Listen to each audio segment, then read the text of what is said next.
Hello everyone, welcome back to my channel study by Jai. चलिए शुरू करते हैं आज की अपनी वीडियो। तो आज की वीडियो गाइस आपके लिए बहुत ही बेनिफिशियल होने वाली है। आज हम स्टार्ट करेंगे एक्सरसाइज 5.3 का क्वेश्चन 15 आपकी स्क्रीन पर। इसमें क्या कर रहा है बेटा, निर्माण कार्य संबंधित किसी ठेके में एक निश्चित तिथि के बाद कार्य को विलंब से पूरा करने के लिए जुर्माना लगाने का प्रावधान है। मतलब अगर कोई कार्य देर से करता है तो उसके लिए उस पर जुर्माना लगा दिया जाता है।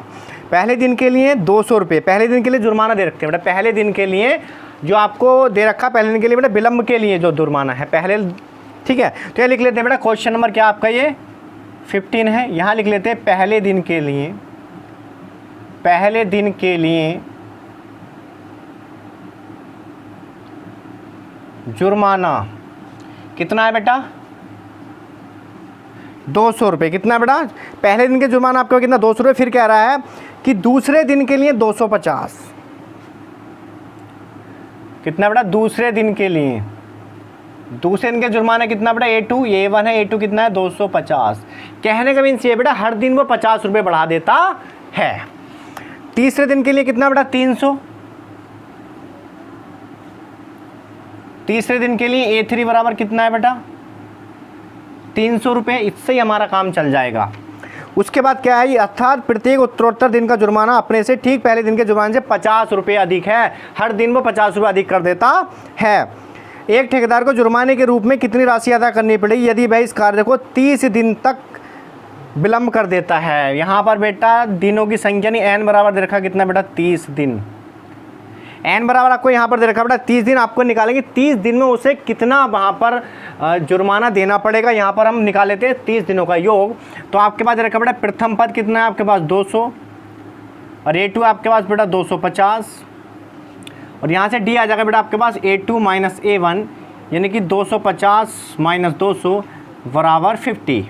कितना आ जाएगा बेटा, 50 आपके पास यहाँ से सार्वंतर आ जाएगा। अब निकालते हैं बेटा 30 दिनों का जुर्माना। 30 दिनों का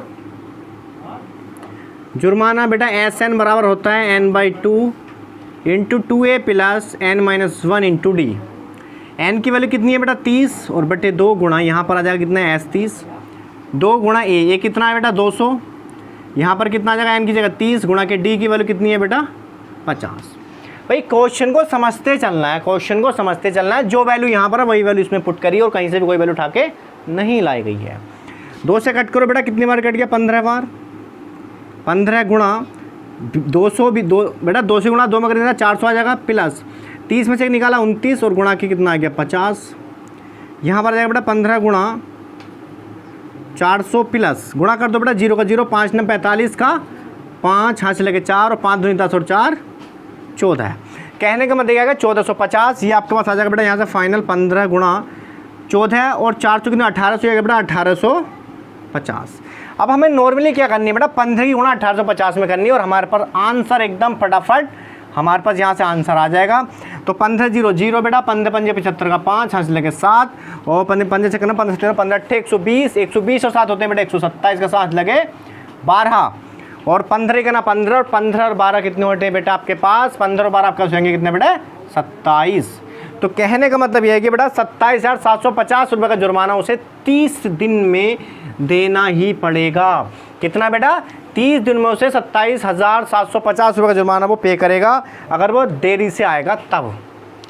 तो ये था आपका क्वेश्चन नंबर 15 का आंसर। चलते हैं बेटा नेक्स्ट क्वेश्चन। अब आई होप कि क्वेश्चन आपकी समझ में आया होगा, ठीक है बेटा। क्वेश्चन नंबर 16 आपकी स्क्रीन पर देखते हैं। क्वेश्चन नंबर 16 को क्या होता है इस क्वेश्चन में आपका। क्वेश्चन नंबर 16 आप यहाँ पर क्वेश्चन आते हैं, आप क्वेश्चन को रीड करते रहना, ठीक है। मैं करता हूँ क्वेश्चन को सॉल्व।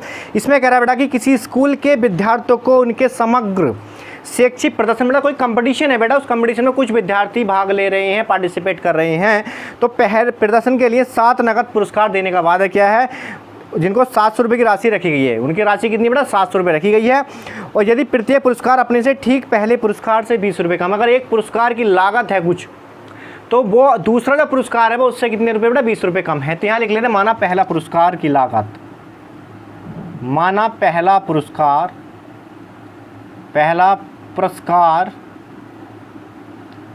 A रुपये का है, तो बेटा दूसरा कितने का होगा,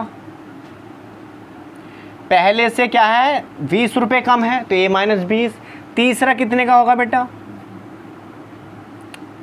तीसरा इससे कम हो जाएगा, यानी A-20 और -20 बराबर A- 40, क्योंकि इतना तो दूसरा था, लेकिन इससे भी क्या है 20 कम है तीसरा पुरस्कार। उन्होंने कहा कि दूसरा पुरस्कार पहले से 20 कम है, उसी प्रकार तीसरा पुरस्कार दूसरे से 20 कम होगा, ठीक है। उसी प्रकार आपका चौथा पुरस्कार A4 कितने का आ जाएगा बेटा, A-40 और -20 बराबर A-60। इसी प्रकार पांचवा पुरस्कार निकाल लेंगे हम, A5 A-60 -20 बराबर A-80।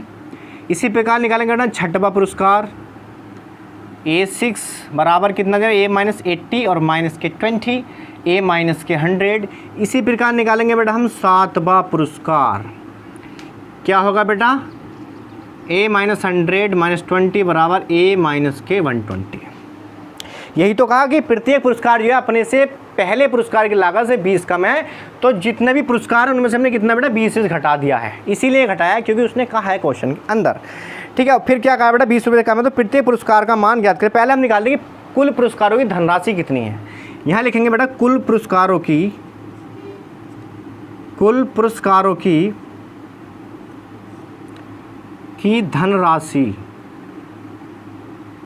धनराशि का मतलब उनका कुल योग कितना है बेटा, सबको जोड़ देंगे, A1 A2 A3 A4 A5 A6 plus A7।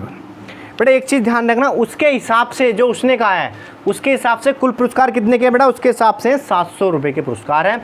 हमारे हिसाब से कितने के हम जोड़ते हैं, A ऐसे आ गया बेटा, फिर कितना A-20, फिर A-40, फिर A-60, फिर A-80, फिर A-100, फिर A-120, यही तो है। अब बेटा ये तो इससे क्या है, एक और एक ए और एक ए कितने होंगे बेटा, 2 ए हो जाएंगे। आपका कितने हो जाएंगे बेटा, 2 ए हो जाएंगे। लेकिन भैया ये तो आपका प्लस का ही रहेगा, क्या रहेंगे बेटा, ये तो प्लस के ही रहने वाले हैं भाई, क्योंकि ये तो प्लस के हैं, ठीक है। जो बाद वाली संख्या आपकी माइनस 1 2 3 4 5 6 7 कितना हो गया बेटा, 7 है माइनस, जोड़ो बेटा कितना हो गया, देखो आपका 20 60 120 200 300 400 420 कितना हो गया बेटा, 420। लेकिन हमें निकालना क्या बेटा, एक्चुअल में उसके हिसाब से उन्होंने धनराशि बताई कितनी है, 700 रुपये की है। कितने की है, 700 रुपये की। तो यहाँ पर आ जाएगा 7 ए बराबर 700 और प्लस के 420, क्योंकि ये इधर आ जाएगा बेटा प्लस में, तो आपका यहाँ पर आ जाएगा बेटा कितना, 7 ए बराबर 7 4 11 1120। अब ए बराबर आ जाएगा बेटा 1120/7।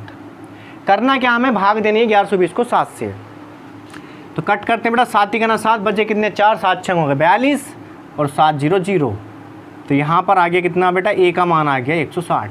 कहने का मतलब यह है बच्चों कि पहला जो पुरस्कार था उसकी लागत थी 160 रुपये, तो दूसरे पुरस्कार की लागत कितनी है भैया, 20 कम कर दो 140, तीसरे की फिर 20 कम कर दो 120, फिर 20 कम कर दो 100, फिर 20 कम कर दो 80।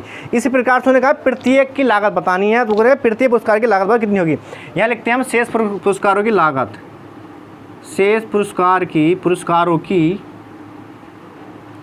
लागत कितनी होगी बेटा, A1 तो निकल गया है, वो A2 कितना आ जाएगा बेटा आपके पास, 20 कम कर दो 140, ठीक है। A3 कितना आ जाएगा बेटा 120, और A4 कितना आएगा बेटा आपके पास 100, A5 आ जाएगा बेटा आपके पास कितना 80, 20 कम कर दो फिर, और A6 कितना आ जाएगा बेटा आपके पास 60, और A7 आपके पास आ जाएगा कितना बेटा 40। कहने का मतलब यह है कि शेष पुरस्कार की लागत कितनी होगी बेटा, आपका पहला पुरस्कार जो सबसे महंगा होगा 160 का होगा, उसके पास बाद जितने भी पुरस्कार होंगे वो सब उससे 20 रुपये कम के होंगे, मतलब 20-20 हर एक पुरस्कार में से कम होता रहेगा। तो यही था आपके क्वेश्चन नंबर 16 का आंसर। आई होप कि क्वेश्चन आपकी समझ में आया होगा। तो बढ़ते हैं नेक्स्ट क्वेश्चन, क्वेश्चन नंबर 17 की तरफ। क्वेश्चन नंबर 17 आपकी स्क्रीन पर इसमें कह रहा है बेटा, एक स्कूल के विद्यार्थियों ने वायु प्रदूषण कम करने के लिए स्कूल के अंदर और बाहर पेड़ लगाने शुरू के बारे में सोचा और यह निर्णय लिया कि प्रत्येक कक्षा का प्रत्येक अनुभाग अपनी कक्षा की संख्या के बराबर पेड़ लगाएगा।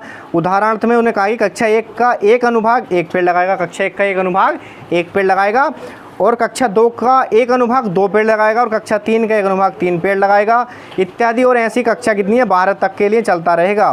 प्रत्येक कक्षा के 3 अनुभाग हैं। इस स्कूल के विद्यार्थियों द्वारा लगाए गए कुल पेड़ों की संख्या हमें बतानी है। कक्षा 1 का है तो 1 लगाएगा, 2 का है तो 2 लगाएगा, 3 का है तो 3 लगाएगा। इसी प्रकार ये क्रम चलता रहेगा। तो पहले हम लिख रहे प्रत्येक कक्षा में कितने बेटा 3 अनुभाग हम कर लेते हैं।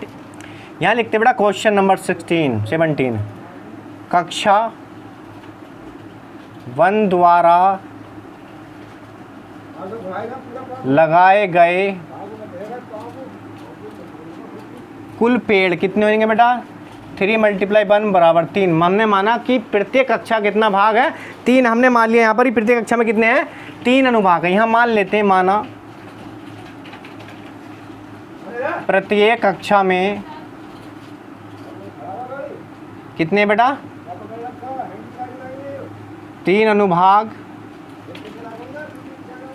3 अनुभाग हैं।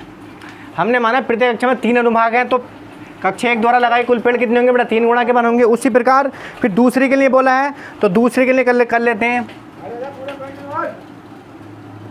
कक्षा 2 द्वारा लगाए कुल पेड़ कितने होंगे बेटा? A1 हो गया और ये A2, यानी कि 3 × 2 = 6। और कक्षा 3 के लिए कितने हो जाएंगे बेटा? 3 × 3 = 9। और कक्षा 4 के लिए 3 × 4 = 12। इसी प्रकार क्या है बेटा, ये क्रम हमारा चलता ही रहेगा। तो हमें क्या पूछा है, उसने कहा है कि इस स्कूल के विद्यार्थी द्वारा लगाए गए कुल पेड़ों की संख्या हमें बतानी है कि कुल पेड़ों की संख्या कितनी यहाँ पर होगी। हमें यहाँ पर एस की वैल्यू निकालनी है बेटा। क्या निकालना? हमें एस निकालेंगे, हमें क्वेश्चन हमारा पूरा सोल्व हो जाएगा। तो हमारे पे AP निकल के आ गई बेटा। यहाँ पर AP 3, 6, 9, 12 ... A आ गया बेटा 3, A2 आ गया 6, A2 - A1 सर्वांतर रहेगा 6 - 3 = 3। ये आ गया आपका D की वैल्यू। तो कक्षा में कुल पदों का योग हमें निकालना है। क्या निकालना बेटा? हमें कक्षा में कुल पदों का योग हमें यहाँ से फाइंड आउट करना है। तो यहाँ निकालते हैं कक्षा द्वारा लगाए गए कुल पेड़ों का योग। कक्षाओं द्वारा लगाए गए कुल पेड़ों का योग यहाँ से निकले x = n/2 × 2a + n - 1 × d। ठीक है बेटा, यहाँ से हम इसको क्या कर लेंगे? फाइंड आउट कर लेंगे। और क्वेश्चन में क्या रखा बेटा आपके यहाँ पर?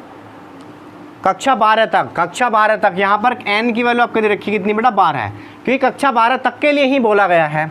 तो कक्षा 12 तक के लगाएंगे तो इसका मतलब 12/2 × 2 × a बेटा कितना? देखो 3 है, प्लस 12 - 1 × d। d कितना बेटा आपका? 3 है यहाँ पर dv। 2 × 12, 6 × 2 = 6 + 11 × 3, 6 × 6 + 11 = 33, 6 × 6 = 3 9 और 3 बेटा कर दो, मल्टीप्लाई आ जाएगा आंसर। तो 6 × 9 = 54 का 4, हासिल लगे 5 और 6 × 18, 18 5 होते हैं 2 23। तो ये आपके पास S बराबर आ गया बेटा 234। कहने का मतलब ये कि सब विद्यार्थियों ने कितने पेड़ लगाए हैं टोटल मिला के? पूरे जो आपके कॉलेज में विद्यार्थी थे कक्षा 1 से लेकर कक्षा 12 तक, तो कुल मिलाकर उन लोगों ने कितने पेड़ लगाए बेटा? 234 पेड़ ही उन्होंने लगाए हैं। आई होप की क्वेश्चन आपके समझ में आया होगा बेटा। तो आज के लिए बस इतना ही। इसके बाद मिलेंगे हम नेक्स्ट वीडियो में। आई होप जितने भी क्वेश्चन आज कवर करवाएं आपकी समझ में आए होंगे अच्छे से। तो इसी के साथ पढ़ते रहिए स्टेप बाय स्टेप के साथ। वो चैनल को सब्सक्राइब करना बिल्कुल मत भूलना, वीडियो को शेयर करना बिल्कुल मत भूलना। ठीक है, मिलते हैं नेक्स्ट वीडियो, तब तक पढ़ते रहिए स्टेप बाय स्टेप के साथ। जय हिंद, जय भारत।